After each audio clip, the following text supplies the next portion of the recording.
Amber Heard has become the perfect example of that you can use to spot when a person is lying. And this 1-minute clip is all the jury of the Johnny Depp defamation trial needs to have serious doubts about her testimony. Welcome back, my body language buddies. My name is Jesus Enrique Rosas. I'm the body language guy, and it would be great if you join us by just liking this video, subscribing, and hitting that bell. Let's get down to it. I'm gonna break it down, and we're gonna start with this section.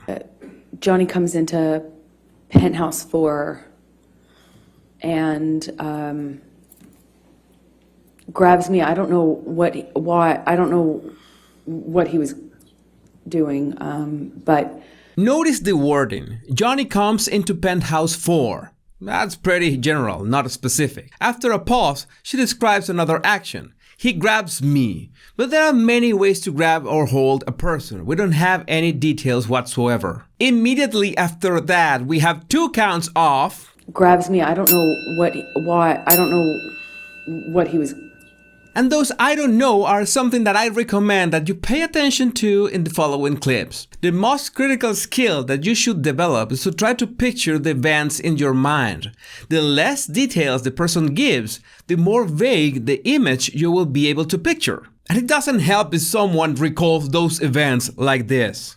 I remember getting kind of free from Johnny, and he left, or he walked out of the room. I remember getting kind of free. Well, you're either free or you're not. That is like being dead. You cannot be kind of dead unless, well, you're in a George Romero movie. Body language signals can also help spot inconsistencies. Like, can you explain why when she says kind of free, she closes her fist? They are not called illustrator gestures for nothing. Our hands and body and head will always support or even mimic what we are recalling. Closing one's fist is the last gesture that anyone would use when saying getting free, because it's literally the opposite meaning. It's like someone said, well, I remember the car coming from my right, and they gesture to their left. In those cases, you might be asking, what should I pay attention to? And the fact is that body language is directly connected to the emotion itself,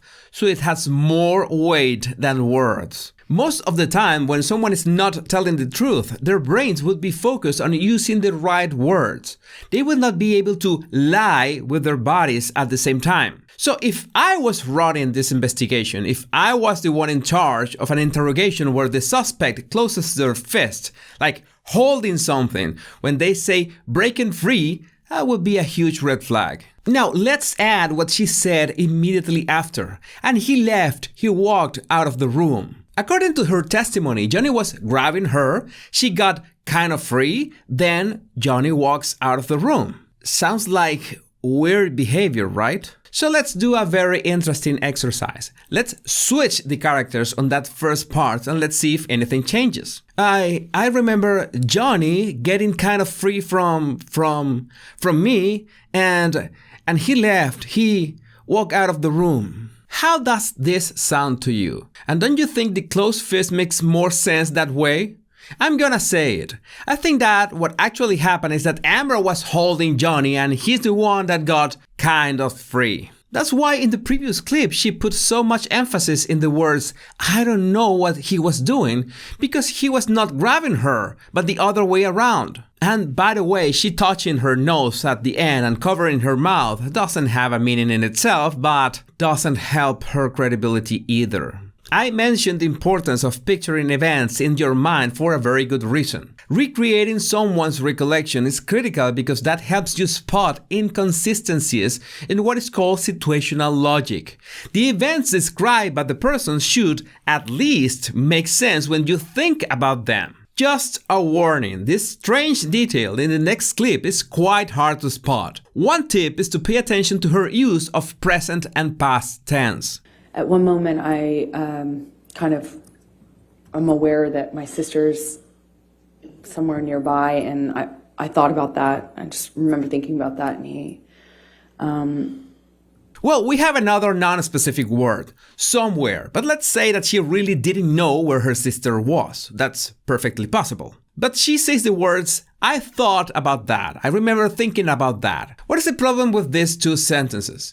Well, when someone is speaking from memory, it's like they are talking on behalf of their past self.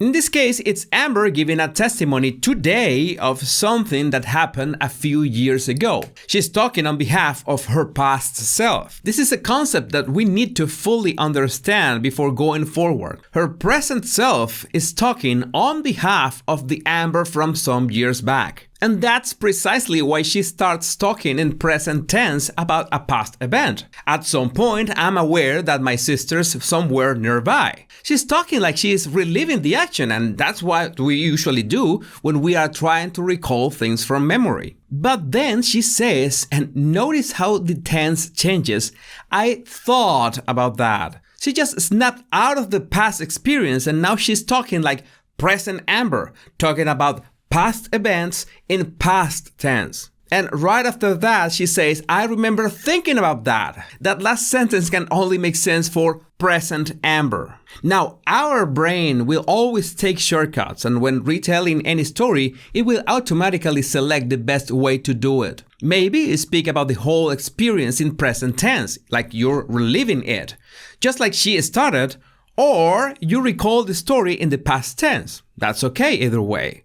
But your brain will naturally keep talking in the same tense just for cognitive economy.